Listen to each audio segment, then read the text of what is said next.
find it difficult to focus on your customers and even your own employees as you're juggling numerous vendors?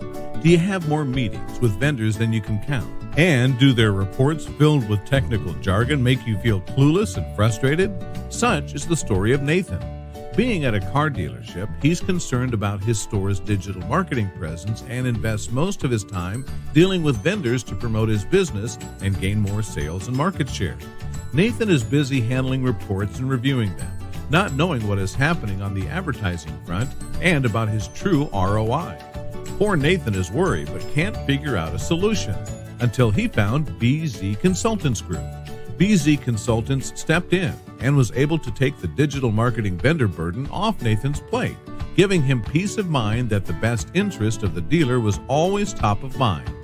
Being an unbiased third party, BZ Consultants always made sure to relay the reports in easy, relatable, and actionable ways so that Nathan could best utilize the data. Now, Nathan can focus on what he really wanted, the customer experience and growth. By being your digital marketing business partner, BZ Consultants Group will remove the hassle of trying to hold your vendors accountable and increase your productivity with the time you will now have armed with true data.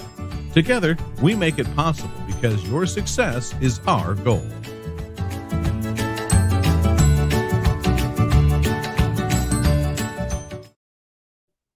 Welcome into the Facts Not Feelings Furniss Fast Lane. And we're at this point of the week. It's the Friday. It is Friday, not the Friday. I mean, I guess we can make it the Friday. It's been a really rough week.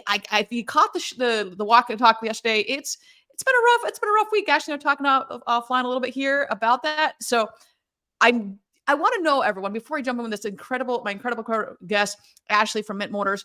Well, man, Ashley, I'm like still gushing how much I enjoyed talking to you. So let's actually go with that. So in the comments, how has your week been? Has it been one of those, like, maybe it's a solar eclipse coming, people are like losing their mind? I don't know what's going on, but people have lost their damn minds this week. I don't know what it is. So with that, Ashley, welcome into the show, the Furniss Fast Lane. Man, I am so excited to talk to you again. Me too. Thank you so much for having me. And hi, everybody. Happy Friday. We made it. We have actually made it. Now, in my walk and talk yesterday, I couldn't remember. Are you a double master's or a master's working on PhD? Like, I was trying to keep it straight of all the accolades that you have. So, I actually got my master's in business administration. I did international business as a concentration, and then now I'm getting my executive doctorate in business administration from University of Tampa right now. And I'm going to actually be focusing on a lot of theories and philosophies associated with behavioral economics in the car industry. So I'm focusing on sales and marketing. So it's going to be cool to kind of have a dissertation done in the auto industry, which it's very rare. I was going to say, how often has that been done, or ever? Not really. I know that there's some out there that have been done.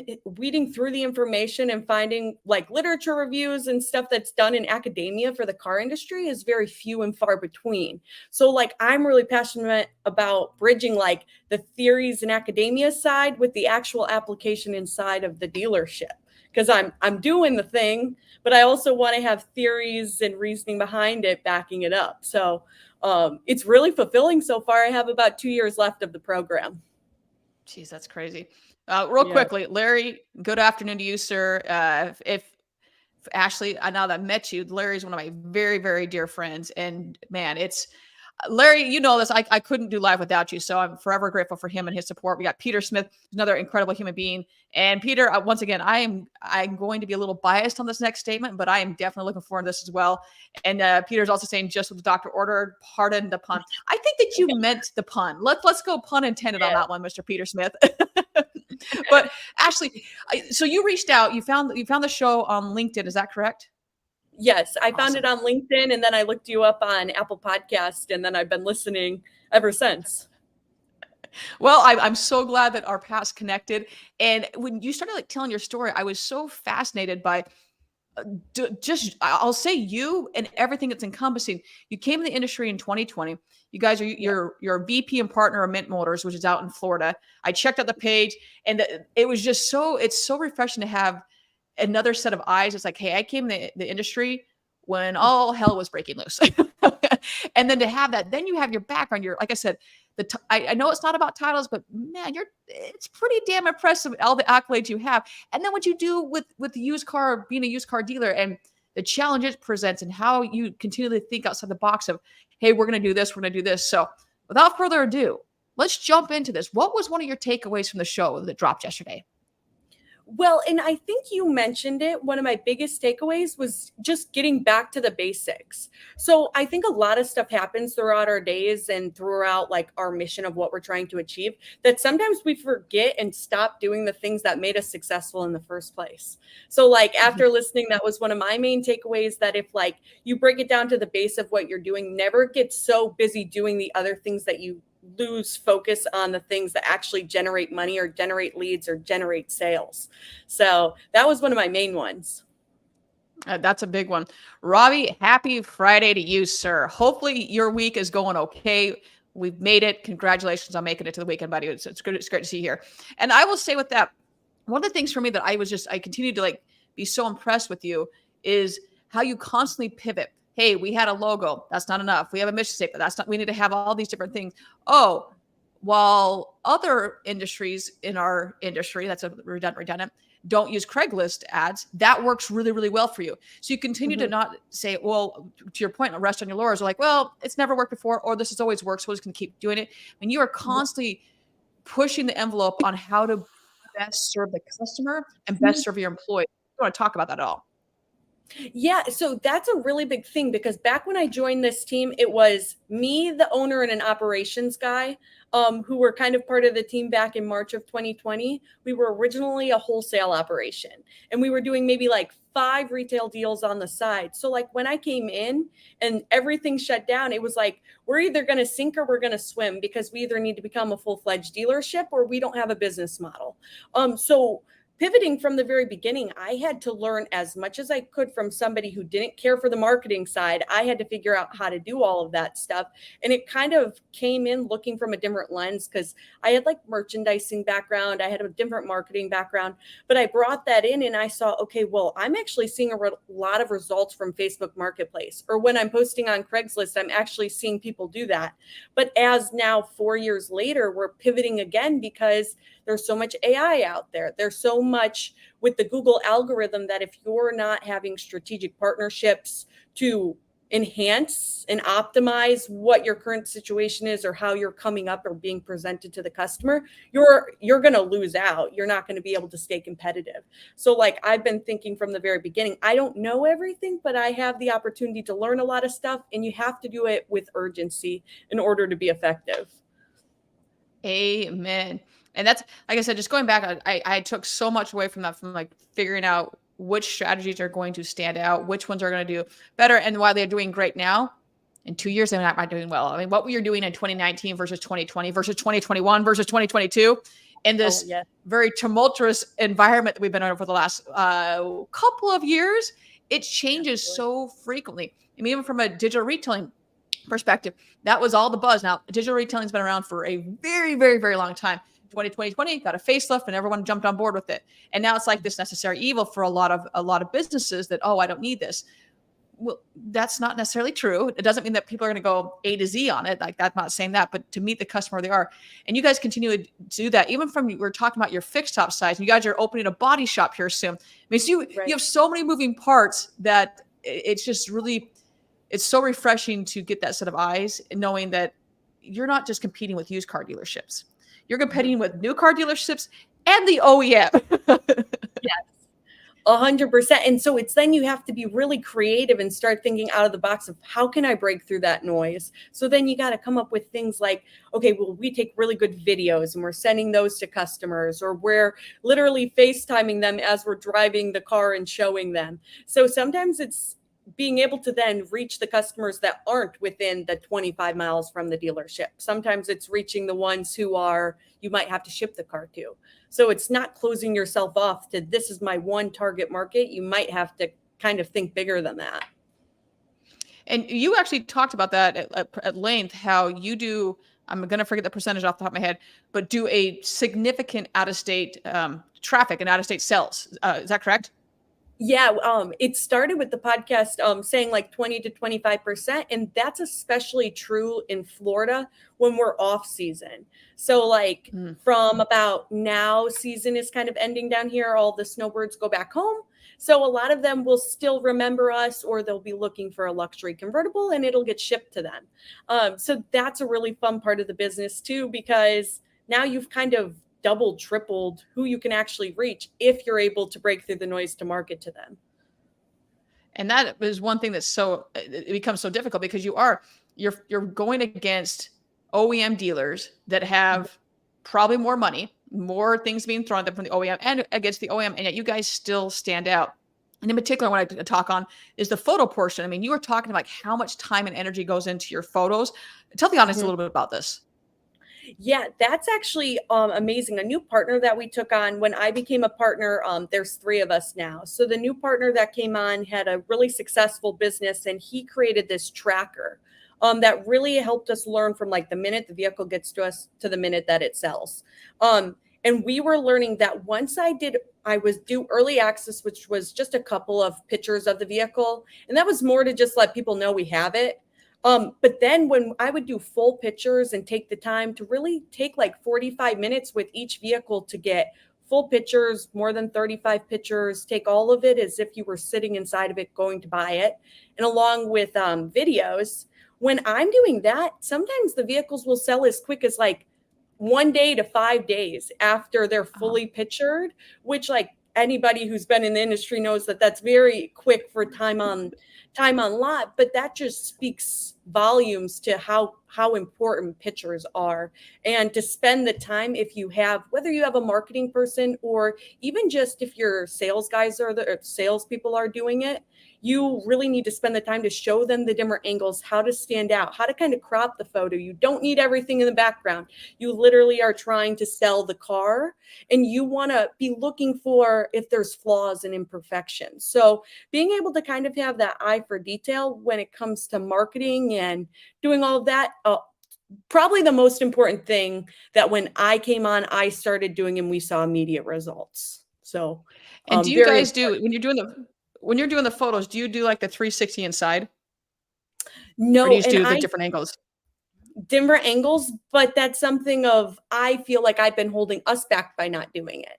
So Interesting. Okay. that's something that I might choose to do in the future. But I take some on the inside, but we're missing out on some of the technology that's out there to make pictures even easier. Oh, and there's so many companies out there now that have the AI involved where you can take the photo in against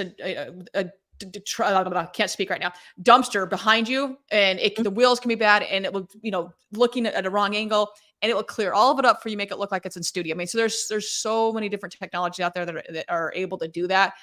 So if you need some referrals on that one, I've got quite a few companies that can help you on that. But that was something. And you also talked about going from your phone, which once again, these phones shoot in 4K, 8K, whatever they're shooting in now. But you're using a professional camera. Is that correct?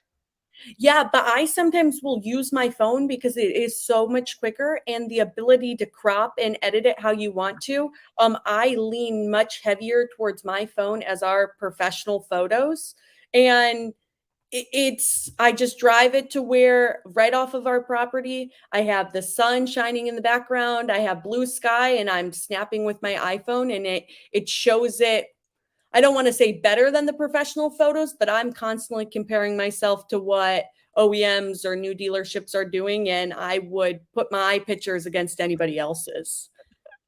I agree with that, and it is like the phone. We've done multiple bits about how the phone is so powerful. And it was Steven Spielberg when he shot Jaws. The iPhone, I think it's the iPhone 10, that has a more powerful camera in it than what Spielberg used to film Jaws. So these phones are they're just so remarkable here.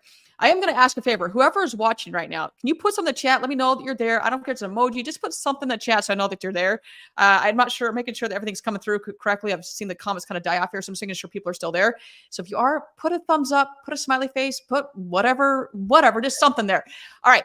So we've talked about that. We talked about the customer experience, because you can have all these amazing tools, but if Leon, thank you very much, sir. There we go. And Leon, you are a used car manager, aren't you? Or GM of a used car lot, if memory serves me now. I hope that's right. Peter, yes, Peter, you're still here. Just making sure. We've had some issues last week. Facebook went crazy and nothing pushed there. So I couldn't see anything coming in. So just making sure these are coming through. Yeah. GSM. Okay. Just making sure. Thank you, Larry. Appreciate it, sir. Appreciate it there. And Peter, thank you. Thank you very much, sir. So I want to go to your customer experience portion, Encore CDGR. And Leon, Leon, for some reason I thought you were a used car lot. I obviously got that mistake in there, but go Encore. Yay, Encore. About your customer experience portion of it, that, hey, we can have all these great tools, but if the process isn't put in place first to improve that and improve our people, then it's never going to happen. It's never going to work. And Nathaniel, yes, Nathaniel. By the way, Nathaniel, I tagged you in a post yesterday, you and Brian. I'm trying to figure out what mic you all use we have Windy City here, Chicago. So we have winds all the time. So I need a new wireless mic that I can take and go outside, that I'm not going to sound like no one can hear me and it sounds horrible.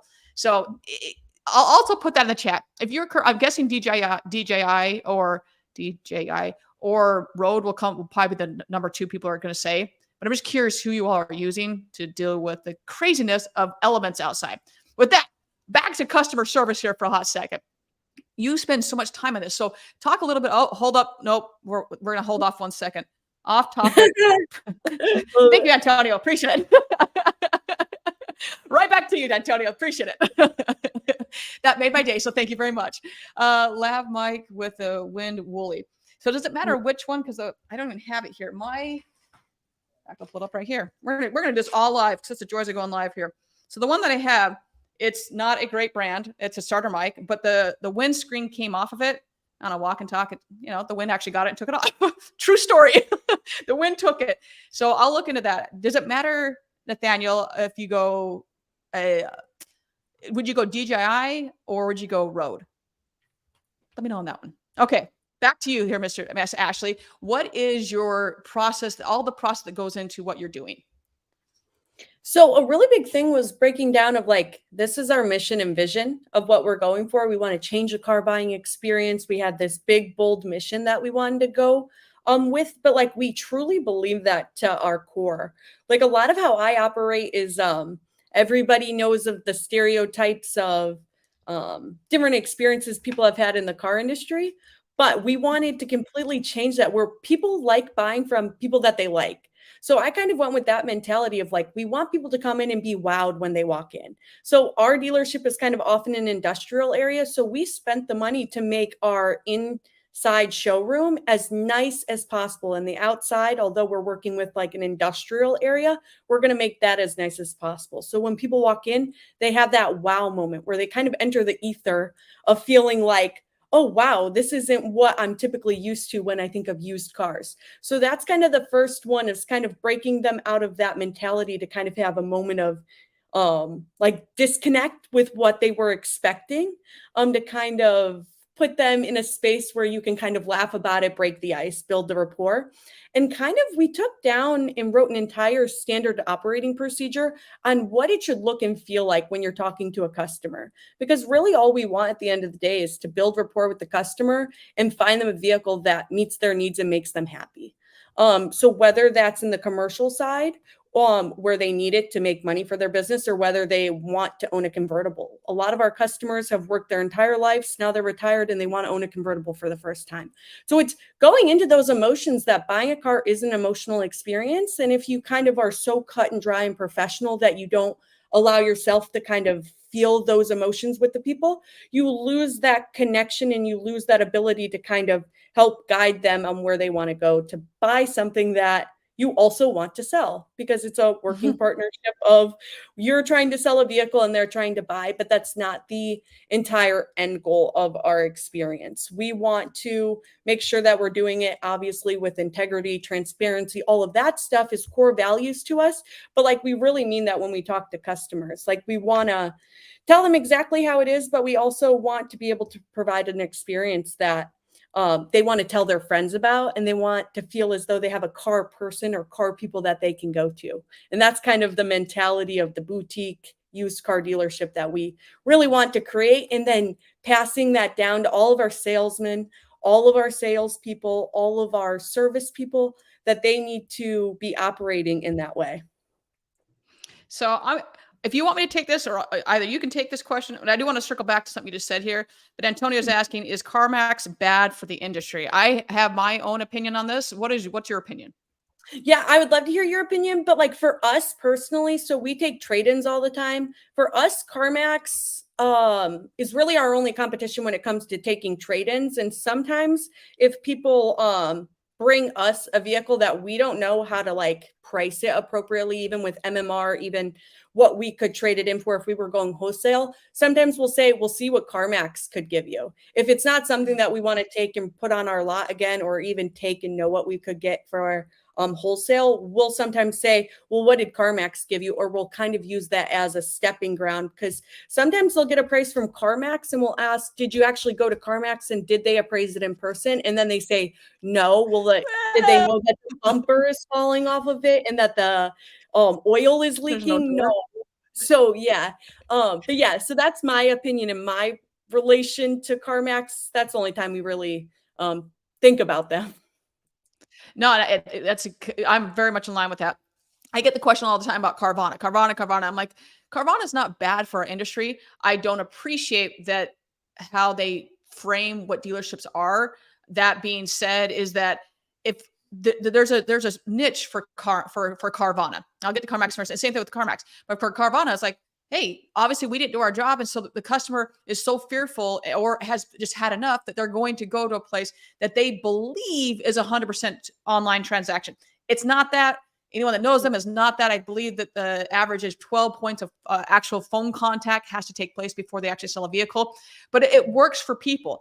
I have my own opinions of what I think about Carvana, but for Carvana itself, no, there's a niche for it. And then I think it's like 2% of all sales that Carvana took. Like, it's not that much. CarMax, the same thing. Like, I've sent multiple friends to CarMax. They're just trying to sell a car. They want to get rid of it. Okay, yeah, go there. Like, I don't care. And I also appreciate how much they've also done to work on that customer experience and on the journey with everybody, and to make it as transparent as possible. To your point, when you get that wonderful trade-in evaluation, you're like, but the door is falling off and there are bullet holes in the door. Like, do you know that right now? And so just really take it with a grain of salt. So Antonio, I hope that answers your question there. And Nathaniel got to go. Brooke, text me. I got you. Thank you very much, Nathaniel. Appreciate it. Thank you. I'll reach out to you. Have a great Friday, by the way, Mr. Nathaniel. If you don't know Nathaniel, also, like, he at Mohawk, they do an incredible job of social, which makes me think of you, Ashley, as well. And I'm trying to remember what I was going to say before, and I got off on the CarMax thing here. I'm sure we'll come back to me. So we'll come back to whatever it is. Oh, it was about you guys did. I'd asked you, like, what was one of your most successful campaigns, and I don't want to spoil it, but let's just say that you guys took an angle of kind of poking fun at yourself. Do you want to talk about that? Well, yeah, a big thing that we did was actually, and if we're talking about the same thing, is we did an email campaign and radio campaign, and did it in conjunction. And we wrote this script about contractors or people who were looking to buy a new car, and they were talking about all the times that they've been screwed buying a used car. And then they were saying, well, oh, I bought my vehicle at Mint Motors and all this good stuff. But it was really creating this script and this funny story where people would listen to it. And it was like, oh yeah, I totally relate to that. Either I've had a bad experience, or my mom has, or my dad has, whatever that may be. And so it was really cool to create that script, give the people names that are going back and forth. And then overall, it was to really sell our commercial division of vehicles. But sometimes it's breaking through the funny noise to have a story that people can relate to. I know that you sometimes talk about like storytelling in the automotive industry. That's a really big one. And so that's kind of what we were trying to get at without saying Mint Motors, Mint Motors, Mint Motors. We were trying to tell a story that then said, but yeah, I went to Mint Motors and then I was happy. It is, and a lot of times that as I use the Carvana or the Vroom, which doesn't exist anymore, but those two examples where they just went hardcore, how horrible the industry. When a lot of us are like, wait, whoa, that's our baby.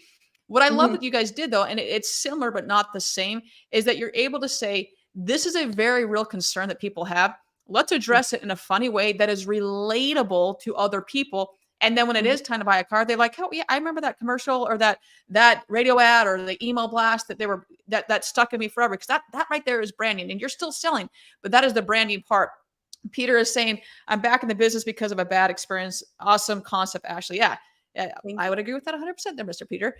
And so the other thing you talked about was how email blasts have worked so Yeah. well with you, and you sync it up with. Do you sync it up with Mailchimp or something like that? If memory serves me. You know, constant contact is what we use because Constant. we There we go. use Yeah.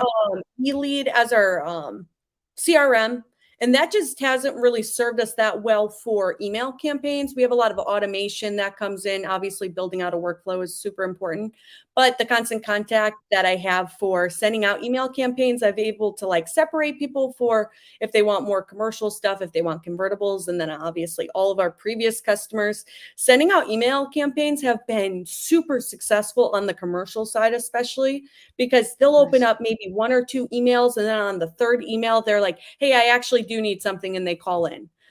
So it's really, it pays dividends. And I think I pay like $93 a month to have constant contact, So like my ROI is just an hour of my time and, so it's amazing. And I actually used content when I was in the dealership. I used Constant Contact as well. We the dealership group had Vin Solutions, but say not that matter which one you use. There's Right. still a disconnect because of how CRMs are versus how other CRMs are.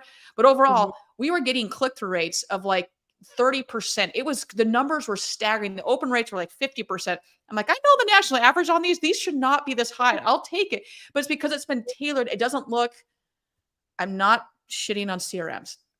Yeah. That being said, it doesn't look like it's coming from a CRM. It looks like it's Right. professional looking. You know it's professional looking. You're able Mhm. to, like you said, you can do A/B testing. You can do the automation. That's the word I'm going for. There is Antonio. Peace out. Back to go. Say, hey, you too, sir. You too. It makes such a difference when you've got that tool and all. I mean, there's really like no pro con. Like, the price is so reasonable. I remember during COVID, we were sending out something through Constant Contact for a group, and we're trying to hit our entire base, which is a big no no. And so Constant Contact's going through and saying they actually put me on the phone, and I had to listen to like some spiel for 15 minutes about how you're not supposed. I'm like, I know that. Go look at my history. Have I ever sent more than like 100 emails ever? Like, I don't do this. But they also Mhm. are looking out for the best interest of the consumer. So I love that you're doing that and be able to track that with your automation. I can't say that word today. Automation. That's the word. Yeah, that's Brookish. But what are you seeing be most effective? It's like once they click on something, we're going to send something out and do like a drip campaign, or what are you finding to be most successful? Yeah, some of that, and even my approach with it really has been not over sending stuff either.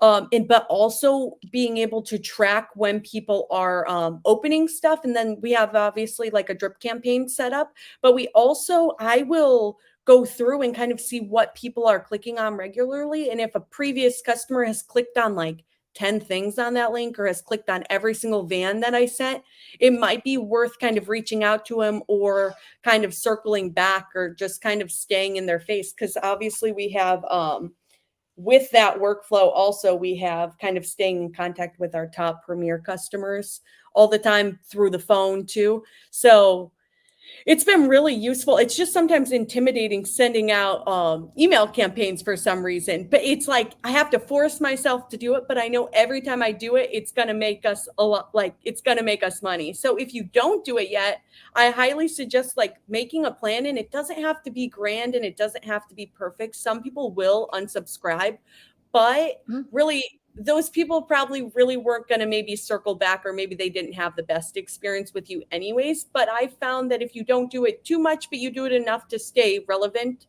and stay if they're seeing that, then they're getting a call every now and then, and they're getting kind of seeing some of your Facebook marketing. They're kind of staying in your realm. They don't need to buy until they're ready to buy. So you just want to be right in front of them when they're ready. So like that's kind of the mentality that I have with marketing, especially for our repeat business, which is no joke, probably like 30% every month is sometimes even more, because we'll have a business customer come in and buy 4 vans. So Wow. a big goal of ours is to just get a lot of like fleet customers. So I even want to get into more campaigns that are outreaching to people who aren't our customers yet, or haven't necessarily put in like a lead. I want to kind of build relationships externally outside of the people that have already found us. Yeah, and that's such a big one for so many reasons. I mean, even I know that when the campaigns would go out, and if you're going to go down that route of investing, regardless if it's the penny or if it's $10,000 or whatever the dollar amount, please use the tool. Please utilize whatever it is and have that process in place to enhance the people and process. I've talked about this ad nauseum. But I say that is that I would go through, and it's like my job is not to follow up with the consumers. But I'm like, hey, did you see this person is opened this email now 6 times? They first started on the ABC model. Now they're on XYZ model. Then they went back and they were talking, clicking on our DR tool, about us, whatever.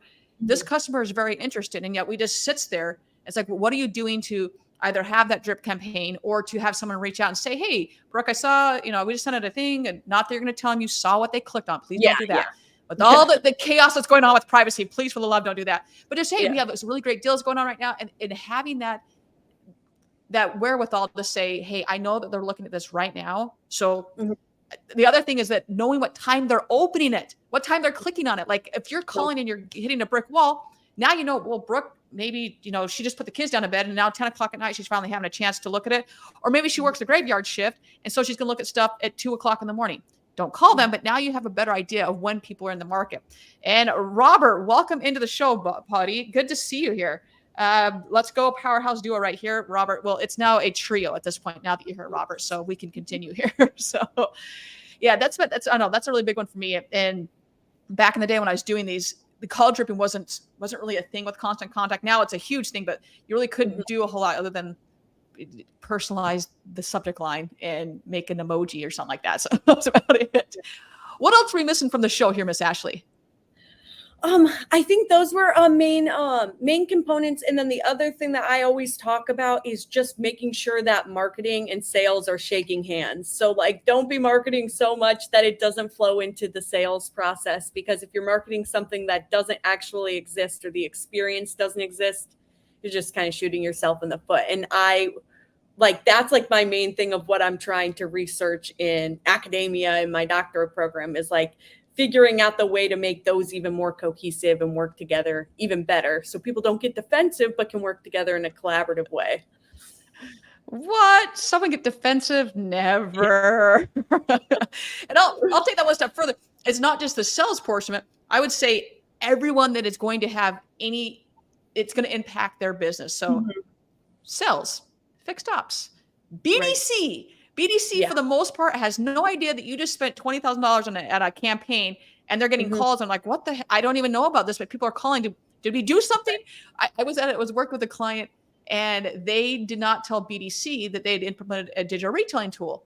So these BDC people are like, what is this? I don't know what this is. So I have that communication that, hey, this is what's happening. Here's what we're doing. Service, you're not the redheaded stepchild. This is what's going to, how can we best assist you? Here are the evergreen campaigns we have going on.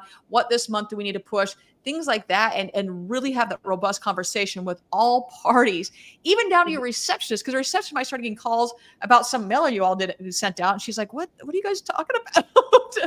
So please have that conversation with everybody. I beg of you. Yeah, that's do you guys have do you have all-inclusive marketing meetings with all your teams? Somewhat. I kind of spearhead like absolutely everything for it. So then it's kind of getting some input in for it, but then it's also, we're kind of spread with the leadership team that like now I've kind of taken on more like strategic partnerships that like I kind of have to evaluate, because like I'm only one person. I can't do all of it all the time. So like I've learned to kind of give up some control over those things, and then be hiring a team underneath me. So we really do have a good marketing team that kind of comes together to collaborate. We get some of the partners in. They're excellent in the sales and the service side. So then I kind of handle a lot of the operations and marketing side.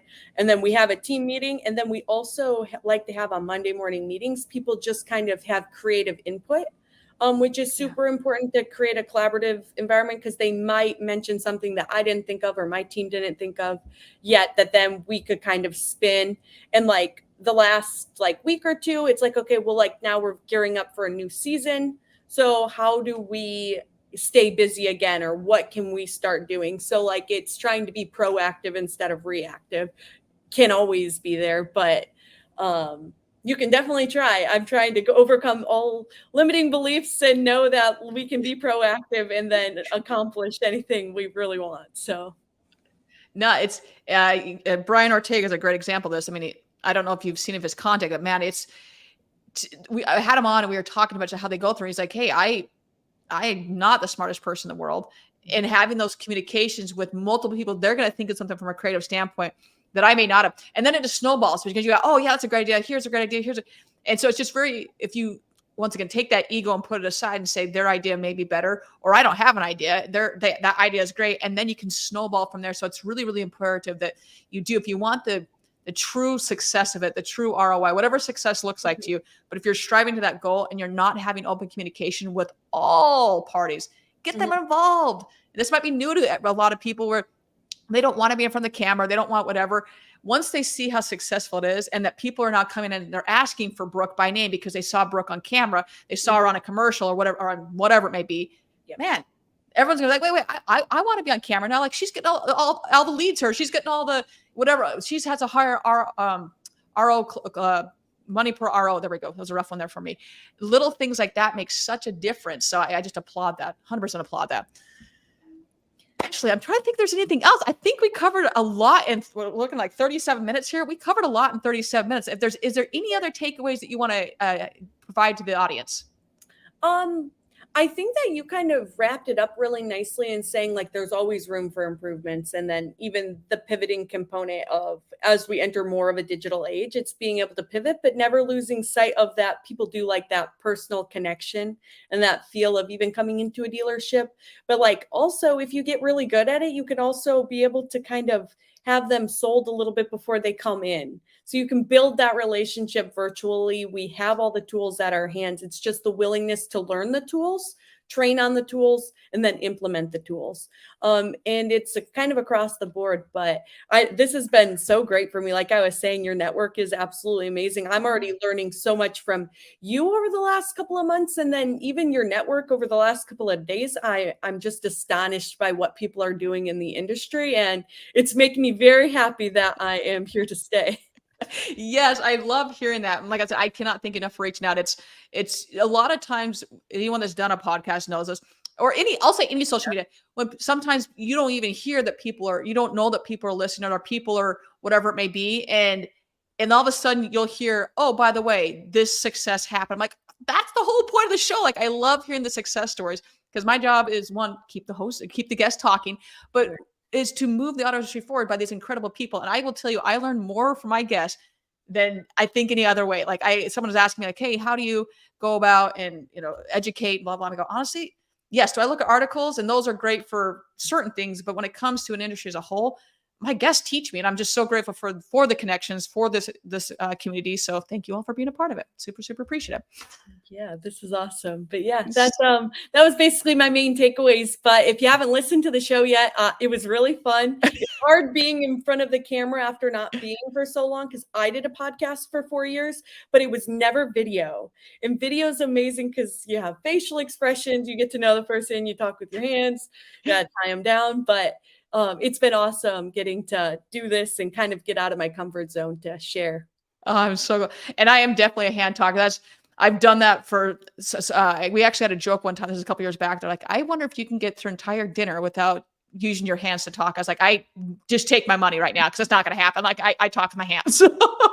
I get pretty I have to worry if ever so like I'll clap on like the mic picks it up. So I'm like, you live and learn as you do this. Each episode is a new adventure.